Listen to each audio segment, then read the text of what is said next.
Well, for more, we're joined by our editor-at-large, Ahmed Al-Barai. Great to speak to you again, Ahmed. Now, Iran has warned of consequences. Russia said it would shoot down any missiles which entered into Syria. But then we heard President Putin stopping short of promising any retaliatory action.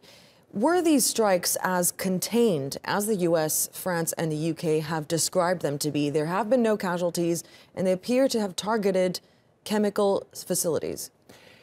Mission is accomplished, and the message was conveyed to the Iranians, to the Russians, to the Syrian regime. It's a symbolic show-off, no more than that, because if you remember in last year, after the Shu'airat airfield was attacked, after the Khan Sheikhoun chemical attack, it was much stronger than this one. It was unpredictable. They did have some casualties. They did have some real serious damage on the ground, and there was no retaliation from the Russians or the Syrian regime or the Iranians. Now, I don't think that the Iranians or the regime or the Russians who are backing them do have the capabilities to retaliate. Otherwise, they could at least take down these missiles, because they said they have their S-400 Gladiator, you know, like the anti-aircraft missiles on the ground. The Russians do have them. They do have the S-400 in 2016 in Syria. They do have other defense missile system along the, you know, the air bases and the different military bases of the Russians and the Iranians. They did nothing on the ground. So it's not going to exceed more a public condemnation of what's going on. They may going to take it to the other international arenas, trying to delegitimize the move by the American-led coalition. Do you think there was some sense of relief, perhaps, in Moscow that Russia wasn't pushed to use those defense systems?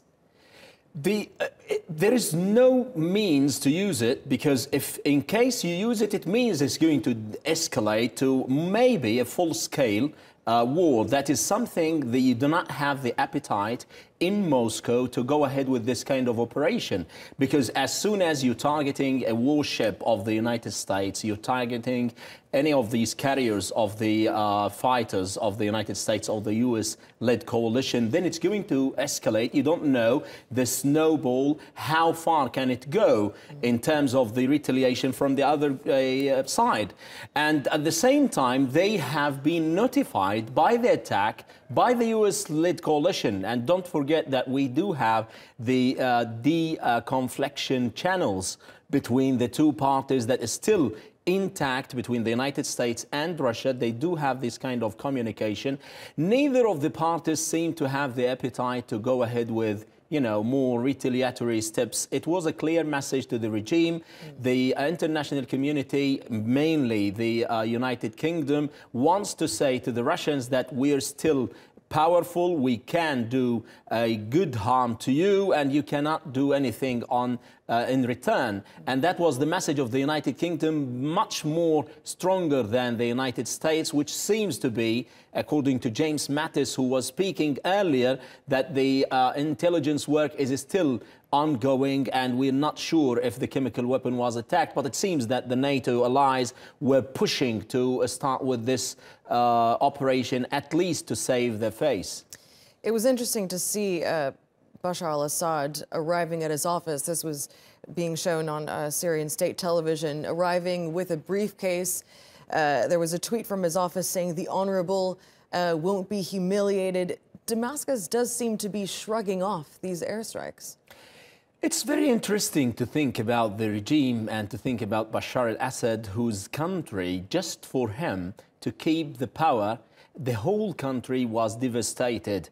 And in Arabic, they used to say, Assad aw nahraq al-balad, which means it's either Assad stays or we'll burn the whole country. That was the first logo or slogan by his supporters at the very beginning of the revolution in 2011.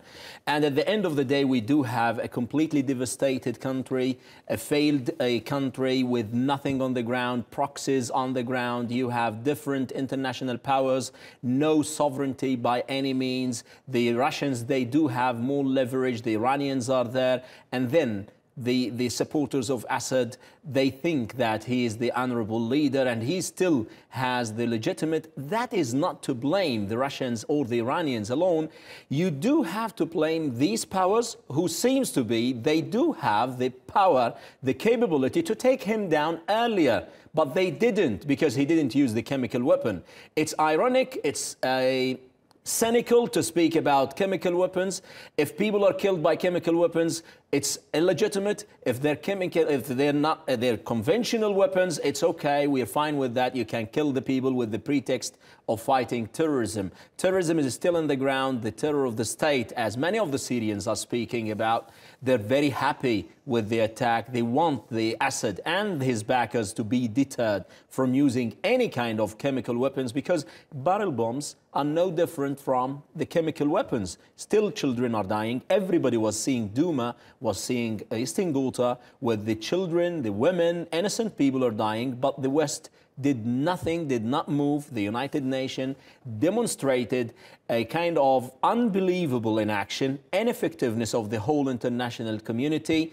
But now, because it's a chemical weapon, it's a kind of a red line. You do not know what is the ultimate game of this. It's either to deter Assad or to just tell the world that we do have red lines. That does seem to be the chatter online among Syrians at the moment. But for now, we'll leave it there. Ahmed Al-Barai, thank you so much.